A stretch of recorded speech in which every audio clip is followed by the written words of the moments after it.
पुण्यामध्ये पाणी वाया गेलं तर कारवाई करण्यात येणार आहे। पुणे महानगरपालिकेच्या पाणीपुरवठा विभागानं हा निर्णय घेतलाय। त्यामुळे पाणी वाया घालवणाऱ्यांवर दंडात्मक कारवाई करण्यात येणार आहे। नळ जोडणी तोडण्याचाही महापालिकेनं इशारा दिलाय।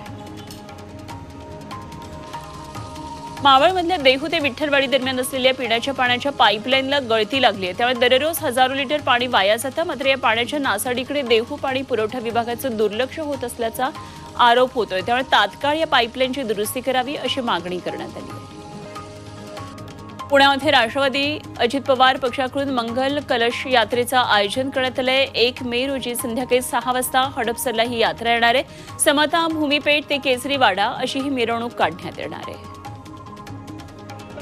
पुण्यामधल्या नारायणगाव इथल्या ग्रामदैवत मुक्ताबाई देवी आणि काळोबा देवीच्या यात्रेमध्ये कुस्तीची दंगल रंगली। यामध्ये राज्यभरामध्ये 100हून अधिक नामवंत मल्लांनी सहभाग घेतला आणि अंतिम सामना हा महाराष्ट्र केसरी शिवराज राक्षे आणि दिल्लीतल्या संतकुमार यांच्यामध्ये झाला।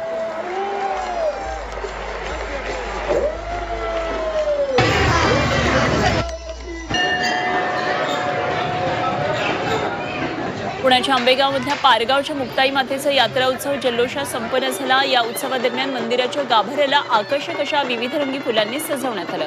मंदिर परिसरामध्ये आकर्षक विद्युत रोषणाई करण्यात आली। बैलगाड्या शर्यतीसारख्या विविध कार्यक्रमांचं यावेळी आयोजन केलं।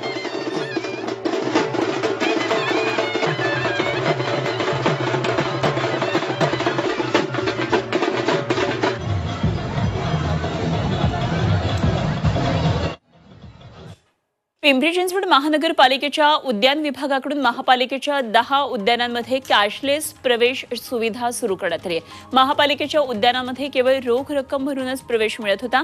मात्र आता QR कोडच्या मदतीनं नागरिकांना कॅशलेस सुविधेचा उपयोग करता येणार आहे। नागरिकांच्या सुविधेसह पारदर्शकता वाढवण्यासाठी हा निर्णय घेण्यात आला आहे।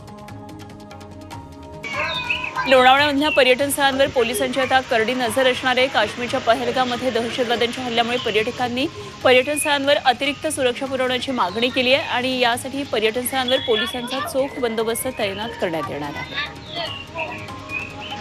लोणावळ्यामध्ये पर्यटकांच्या सुरक्षिततेच्या दृष्टीनं उपाययोजना करण्याच्या सूचना देण्यात आल्यात। विधान परिषदेच्या उपसभापती नीलम गोऱ्हे यांनी प्रशासनाला तशा सूचना दिल्यात। पर्यटकांना सोयीसुविधा उपलब्ध करून देण्याचे आदेश त्यांनी दिले।